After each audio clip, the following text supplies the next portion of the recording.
आज हम स्टार्ट करेंगे सबसे इंपॉर्टेंट टॉपिक। आपको क्या लगता है इस चैप्टर का सबसे इंपॉर्टेंट टॉपिक कौन सा है? अभी जो टॉपिक मैं करवाने लगूँ ना, ये बहुत ज्यादा वास्ट टॉपिक है, बहुत बहुत बहुत ज्यादा वास्ट। जैसे इंजीनियरिंग में भी ये काफी हर सेमेस्टर में आता है और खत्म होने पे नहीं आता, ये चलते रहता है आगे। ठीक है, तो दैट इज एंट्रोपी। तो आपने एंट्रोपी वर्ड तो सुना है, बहुत वास्ट वर्ड है। इसको हम डिटेल में करेंगे आज थोड़ा, ठीक है।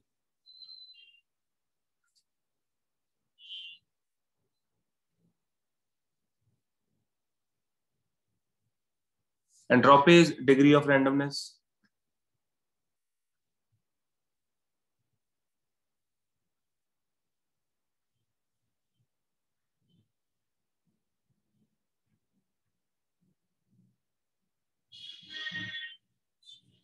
ठीक है, कोई भी पार्टिकल जो है हमारे पास, वो उसकी रैंडमनेस कितनी है ना।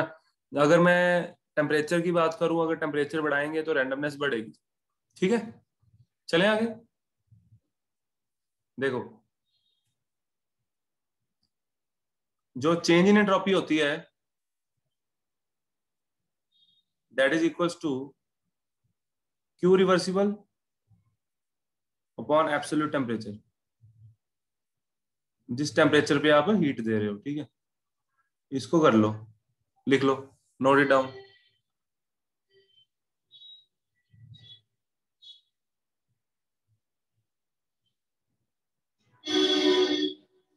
ठीक है, ये आपने इसको फर्स्ट पॉइंट मान लिया। सेकंड पॉइंट, एंट्रोपी आपको क्या, स्टेट फंक्शन है, पाथ फंक्शन है? इट इज अ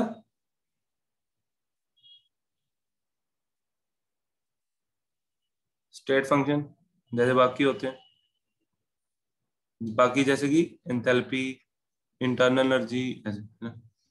तो ये हमारे से दो पॉइंट हो गए। और उसके बाद देखो, जैसे हमारे पास मान लो एक सिस्टम है, ठीक है। तो बच्चे आपने क्या किया, मान लो आपने हीट दी, आपने वॉल्यूम को नहीं बढ़ने दिया, है ना, ये कांस्टेंट वॉल्यूम। कांस्टेंट वॉल्यूम पे अगर आप हीट दोगे, अंदर प्रेशर राइज होगा, तो प्रेशर से रैंडमनेस तो बढ़ेगी। मान लो अगर मैं कांस्टेंट वॉल्यूम नहीं भी लेता तो एक्सपेंशन हो जाएगी, है ना। यस, बोलो। अगर मैं यस हीट, सर। तो यहाँ पे हो जाएगी एक्सपेंशन। तो एक्सपेंशन का मतलब है वॉल्यूम बढ़ रहा है, वॉल्यूम बढ़ने का मतलब है एंट्रोपी बढ़ रही है। तो वो एंट्रोपी किसकी बढ़ी? सिस्टम की। ठीक है, तो हमारे पास एक और पॉइंट आता है। आपको ये चीज अच्छे से समझनी है कि सिस्टम और सराउंडिंग में क्या रिलेशन रहता है। सराउंडिंग ने हीट दी, अगर कहीं से मैं हीट खींचूंगा तो एंट्रोपी कम हो जाएगी, मॉलिक्यूल्स की रैंडमनेस कम हो जाएगी, ठहर जाएगी, है ना। तो अगर सिस्टम है तो सिस्टम की एंट्रोपी बढ़ेगी। तो डेल्टा एस कैसे लिखूंगा? Delta S for system equals to Q reversible upon temperature. ठीक है, यहां पे आप एक लाइन ऐड करोगे, एज हम ये लेट करके चल रहे हैं कि एंट्रोपी ने हीट दी, एंट्रोपी में से हीट निकली, है ना। तो एंट्रोपी की, तो यूनिवर्स की, सॉरी, यूनिवर्स ने हीट दी, सराउंडिंग ने, सॉरी, सराउंडिंग ने हीट दी, इसका मतलब सराउंडिंग की जो एंट्रोपी है वो कम हो जाएगी, उसके आगे साइन आ जाएगा माइनस का। ठीक है, यहाँ पे आप लिखोगे as equivalent amount of heat is lost by the reservoir, as equivalent heat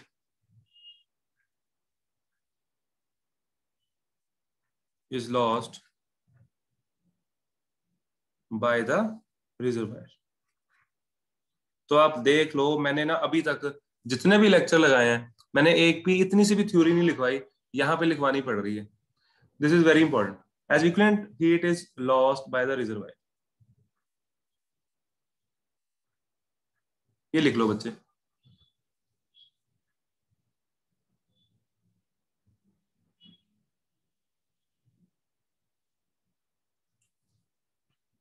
मैं इसको रब कर रहा हूं। अब हम ना एक जनरल केस लेते हैं। मान लो हमारे पास एक सिस्टम है और सिस्टम जो है उसको हम हीट दे रहे हैं, वही जो पिछला केस लिखा ना, पिछला, अब उसके साथ वही केस है ये, मैं थोड़ा अलग से समझा रहा हूँ। मान लो क्यू अमाउंट ऑफ हीट आपने दी, क्यू रिवर्सिबल, ठीक है, तो सिस्टम की जो एंट्रोपी होगी वो बढ़ जाएगी। Delta S for system equals to Q reversible by absolute temperature that is T. और similarly delta S for surroundings that will be equals to minus Q reversible by T, क्योंकि मैंने अभी आपको एक लाइन लिखवाई, as equivalent amount of heat is coming out of the surrounding, है ना, या कह सकते हो heat is lost by the reservoir. तो चेंज इन, तो ये आ गया हमारे पास change in entropy of the reservoir, या मैं कह सकता हूँ सराउंडिंग। तो टोटल चेंज क्या है?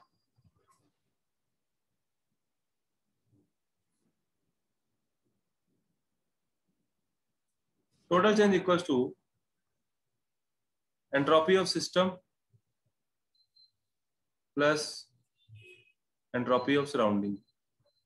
रिजर्वायर लिख लो या सराउंडिंग लिख लो, और ये किसके इक्वल होगा? This is equals to, values put कर दो इनकी, क्यू रिवर्सिबल अपॉन टी, और प्लस यहां आएगा minus Q reversible upon T, और ये आपके सामने है बच्चे, दिस इज इक्वल्स टू 0। तो दिस इज वेरी इंपॉर्टेंट बच्चे, जो रिवर्सिबल प्रोसेस होता है इसके बहुत से क्वेश्चन आपको मिलेंगे आज, आप करना। जो रिवर्सिबल प्रोसेस होता है उसमें सिस्टम प्लस सराउंडिंग की एंट्रोपी क्या रहती है? 0। ठीक है, नोट कर लो इसको जल्दी से, जल्दी नोट कर लो।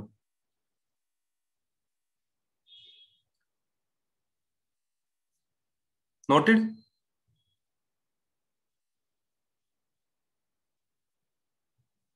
Yes sir.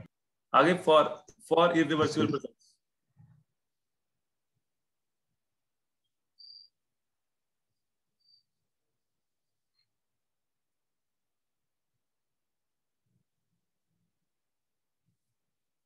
इरिवर्सिबल प्रोसेस में क्या होगा? सिस्टम और सराउंडिंग की जो एंट्रोपी है ना, दुनिया में बहुत सारे प्रोसेस ऐसे हैं जो अपने आप होते जा रहे हैं, होते जा रहे हैं, तो एंट्रोपी रहती है ग्रेटर देन 0। ठीक है, इरिवर्सिबल के लिए एंट्रोपी यूनिवर्स की बढ़ती जा रही है, यूनिवर्स एक्सपैंड होता जा रहा है। ठीक है, तो इन दोनों इक्वेशंस को अगर मैं कंबाइन करूंगा फर्स्ट एंड सेकंड को, हमारे पास एक नेट इक्वेशन आती है, entropy of system plus entropy of surrounding. देखो इसके न्यूमेरिकल में ना कैलकुलेशन नहीं है, कंसेप्ट है, system plus surrounding is greater than equal to 0। ये दोनों को कंबाइन कर दिया हमने। ठीक है, इक्वल होगा जब रिवर्सिबल होगा, और ग्रेटर होगा जब इरिवर्सिबल होगा। This is the combined equation, note करो जल्दी। आगे चलते हैं, आगे ना इसके कुछ बेसिक फॉर्मूले लिखते हैं। ठीक है, इसका ना ग्राफ बनेगा, बड़ा अच्छा ग्राफ है, वो बनाएंगे। Entropy changes during phase transformation.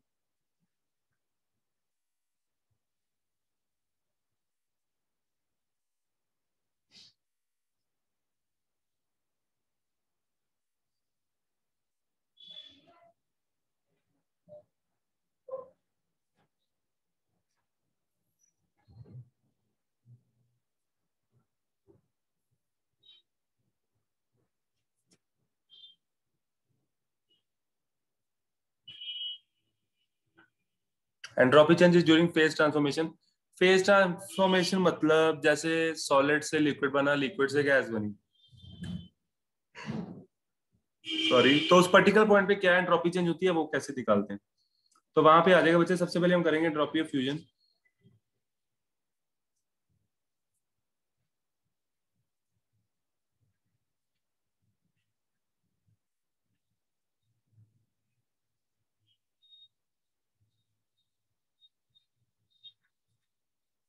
जो एंट्रोपी ऑफ फ्यूजन रहेगी वो किसके इक्वल होगी? That will be equals to enthalpy of fusion. State change करते हुए आपने क्या एंथैल्पी दी, और नीचे आ जाएगा टेम्परेचर। ठीक है, मतलब कि ये जो पॉइंट होता है दिस इज किस कहाँ, जहां पे फ्यूजन हुई, मतलब कि दिस इज फ्रीजिंग पॉइंट। ठीक है, कर लो बच्चे।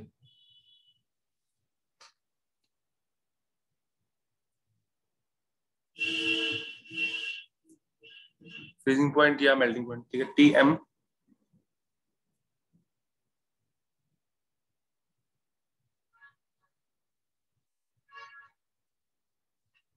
जैसे अगर वाटर होगा 273 लोगे, ठीक है,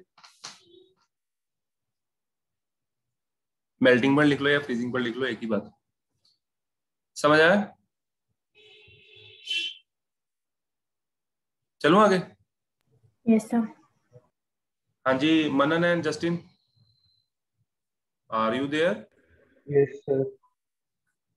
जस्टिन समझ आ रहा है? हाँ जी सर। कितना? लगभग सारा। ओए होए होए, तेरा डायलॉग, क्या बात है।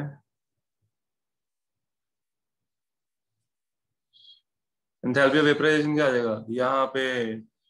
वेपराइजेशन आ जाएगा, और यहाँ पे एंथैल्पी ऑफ फ्यूजन होती है, कौन सी होती है? Enthalpy of vaporisation. यहाँ पे आ जाएगी एंथैल्पी ऑफ वेपराइजेशन, नीचे क्या आ जाएगा? T boiling. ठीक है, चलो।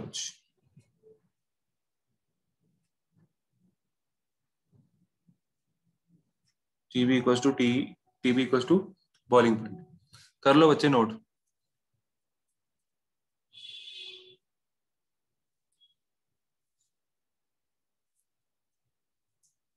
इसका ग्राफ ना बहुत इंटरेस्टिंग है, हालांकि जेई एडवांस में है वो, लेकिन मेरा मन कर रहा है आपको करा दूं।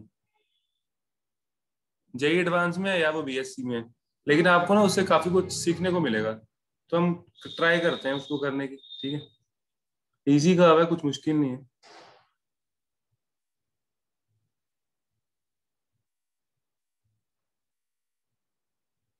Entropy versus temperature.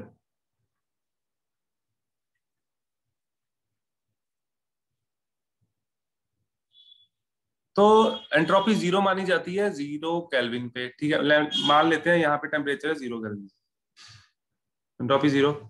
वाटर है मान लो, एंट्रोपी बढ़ती गई बढ़ती गई बढ़ती गई, और इस पॉइंट पे जहां यहाँ आके आ गया बच्चे 273, तो क्या होगा? Any gases?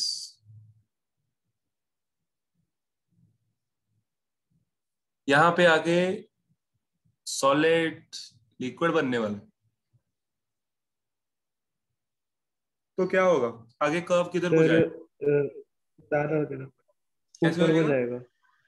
हाँ, शाबाश।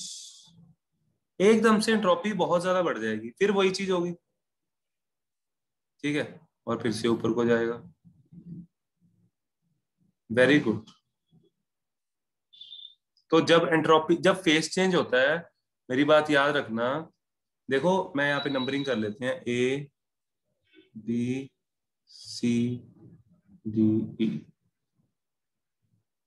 ए to B solid, B point पे सॉलिड होगा, ठीक है, बी पे टेम्परेचर 273 है, सी पे भी 273 है, ठीक है, लेकिन बी पे सॉलिड है, सी पे फेस चेंज हो रहा है, ठीक है, सी पे कंप्लीट लिक्विड बन जाएगा, इस कारण एंट्रोपी बढ़ती है।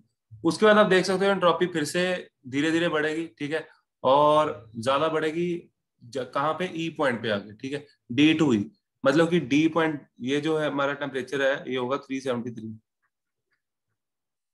समझ आया बच्चे? समझ आया तीनों को? Yes sir. ठीक है, अगर मैं एंट्रोपी इधर ले लूं तो टेम्परेचर इधर, तब कैसे बनाओगे ग्राफ? पहले ऐसे जाएगा, फिर कैसे जाएगा, फिर ऐसे जाएगा, नीचे। ऐसे, ऐसे, ऐसे जाएगा, हाँ जी। फिर ऐसे जाएगा, फिर ऐसे जाएगा, ठीक है, चलो, वेरी गुड। तो यहाँ पे मतलब ये हुआ, दिस इज एंथैल्पी ऑफ, ये जो enthalpy, this is enthalpy of fusion, लिख दें? ये बीएससी का टॉपिक है, ग्राफ्स। चलो आगे चलते हैं। आगे ना अब हम कुछ फॉर्मूला लिखेंगे, कुछ स्पेशल फॉर्मूले इसके, आपको ये सीधा गोटा लगाना है इनको, ठीक है, डेरिवेशन हम नहीं करेंगे, और बहुत रेयर केस में ये आता है, काफी हार्ड पेपर हो तब आएगा, ठीक है, जनरली नहीं आता। जनरली आपने अभी जहां तक किया है ना, वो फॉर्मूले अप्लाई लग के जितने भी क्वेश्चन होंगे ना उसके साथ हो जाएंगे आपके, ठीक है, चलो। एंट्रोपी चेंज ये आप नोट कर लेना, मैंने याद है आपको एडियाबैटिक के फॉर्मूले लिखवाए थे, ठीक है। थर्मो के ना लेक्चर अपलोड होने वाले हैं, आज करता हूँ, टाइम नहीं लगता है ना मनन, आज यस आज मिला सर को time.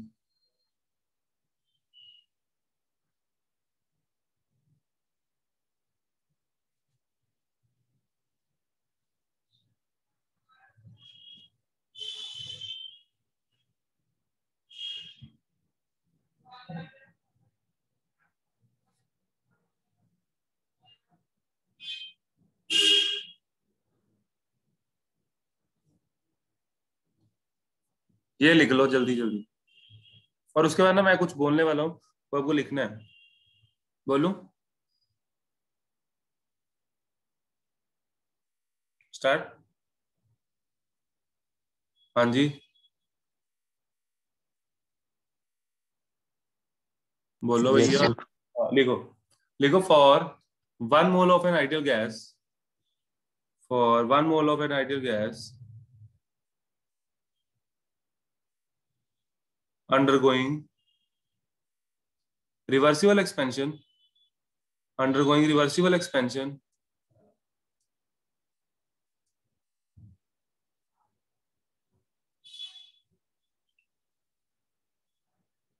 comma, it can be derived that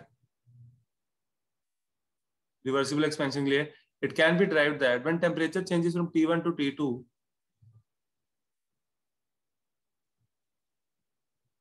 and volume changes from V1 to V2, volume change या प्रेशर चेंज, मैं दोबारा रिपीट कर रहा हूं, for 1 mole of an ideal gas undergoing reversible expansion, comma, entropy change यानी कि it can be derived that when temperature changes from T1 to T2 and volume changes from V1 to V2 or pressure changes from P1 to P2 and pressure changes from P1 to P2, तो क्या होगा, delta S क्या होगा, entropy क्या होगी, let's see करते हैं इसको, एंट्रोपी होगी delta S equals to CV LN, मैं आपको थोड़ा सा हिंट दे दूंगा कैसे याद करते हैं इसको, आपको याद हो जाएगा, plus R LN V2 by V1, ठीक है।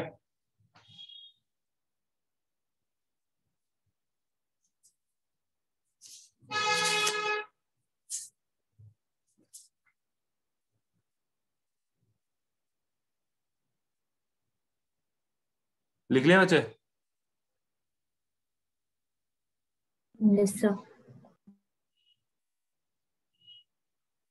ओके, इसकी ना डेरिवेशन की मैं आपको पिक भेज दूंगा, आपको देखते ही समझ आ जाएगी, ठीक है।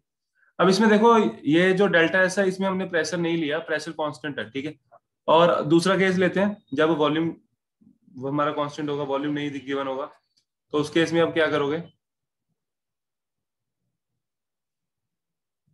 तो तब ये फॉर्मूला बन जाएगा, CP आ जाएगा, कांस्टेंट प्रेशर आ जाएगा,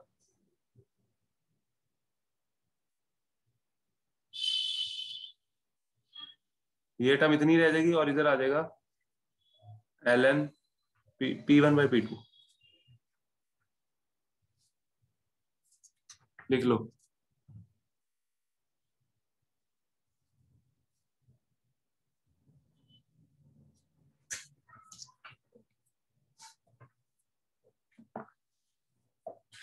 लिख लिया बच्चे?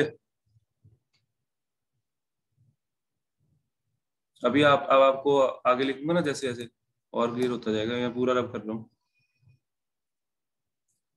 At constant temperature,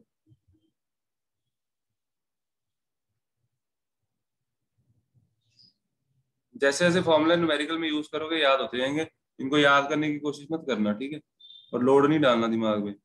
constant temperature यानी कि isothermal process, entropy change at constant temperature, तो इसका मतलब T1 by T2, T1 by T1 आ जाएगा, वो टर्म 0 हो जाएगी, है ना, तो वो टर्म हम उड़ा देंगे, तो उसकी जगह V वाली रह जाएगी या P वाली, वो पूरी टर्म उड़ जाएगी।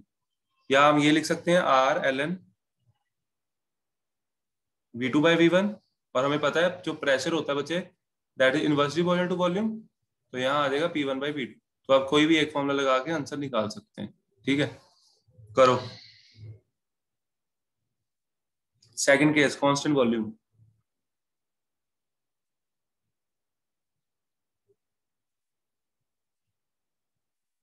Isochoric process, entropy change for this will be, तो वॉल्यूम वाली टर्म उड़ जाएगी तो टेम्परेचर वाली टर्म रह जाएगी। जो पीछे वाला फॉर्मूला नहीं था, पीछे वाले फॉर्मूले में V1 V2 उड़ गया, सिर्फ ये रह जाएगा।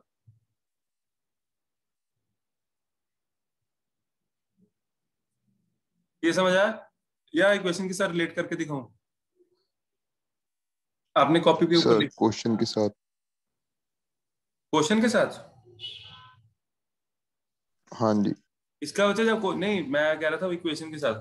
क्वेश्चन इसका ऐसे आएगा, आपको ना गिवन होगा, आपको गिवन होगा कि टेम्परेचर कांस्टेंट है और वॉल्यूम यहाँ से यहाँ जा रहा है, तो आपको बोलेगा एंट्रोपी चेंज क्या है, तो आपको यहाँ चाहे अगर वॉल्यूम ये लगा दो या ये लगा दो। ठीक है, और जो पीछे वाली इक्वेशन थी ना, वो स्टैंडर्ड इक्वेशन थी जो हमने पहले लिखी थी, वो मैं एक बार दोबारा लिख देता हूँ। जैसे हमारे पास थी delta S equals to CV ln T2 by T1 plus R ln P2 by V1। ठीक है, और दूसरी भी लिख देता हूँ मैं। दूसरा हमारे पास था जैसे डेल्टा एस CP था ln T2 बाई T1। बच्चे कुछ नहीं, जब प्रेशर लेना तो उधर CP आ जाएगा, वॉल्यूम लेना तो उधर CV आ जाएगा, बस इधर आ जाएगा P1 बाई P2। तो बस कुछ नहीं करना। अब जैसे कांस्टेंट टेम्परेचर था, तो कांस्टेंट टेम्परेचर में देखो ये वाली टर्म जीरो, तो डेल्टा एस आ गया R ln V2 by V1। ये वाली टर्म जीरो, तो डेल्टा एस आ गया R ln P1 by P2। ठीक है, ये लिख दिया। आगे कांस्टेंट वॉल्यूम है, तो वॉल्यूम वाला ऊपर वाला फॉर्मूला वॉल्यूम का है, तो उधर से ये वाली टर्म उड़ जाएगी। मैं रेड मार्कर से कर रहा हूँ, ये वाली टर्म उड़ जाएगी बच्चे। आया समझ? बोलो। Yes sir. चलो अब मेरे को ये बता दो, कांस्टेंट प्रेशर पे क्या फॉर्मूला यूज होगा?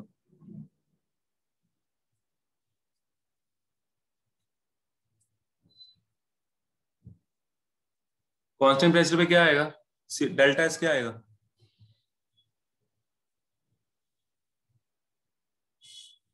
बोलो,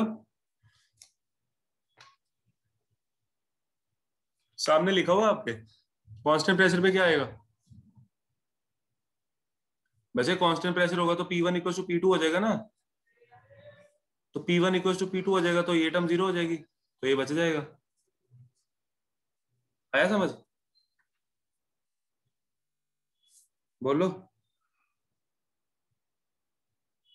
सर। हाँ, वेरी गुड। इसके साथ हमारी एंट्रोपी खत्म। अब आता है third law of thermodynamics.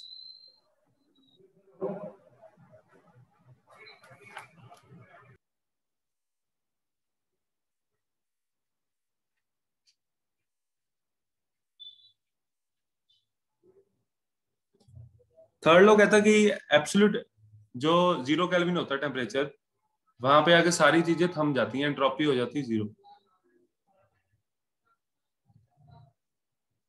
Eight absolute temperature entropy become 0।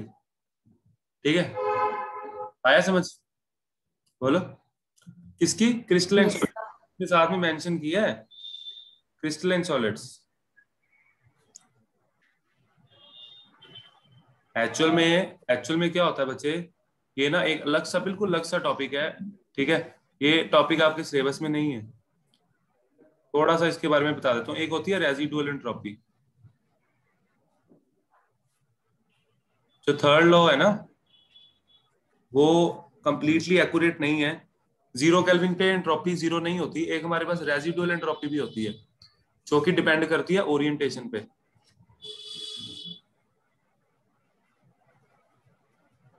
कैसे? अब जैसे सॉलिड स्टेट में मॉलिक्यूल ऐसे पड़ा CO CO CO OC, तो बीच में मॉलिक्यूल की ओरिएंटेशन डिफरेंट हो सकती है, तो उसके कारण मॉलिक्यूल में थोड़ी बहुत रैंडमनेस रहती है। तो कंप्लीटली 0 नहीं होता, वो अपनी जगह पे पलटी मारता रहता है। ठीक है, आया समझ?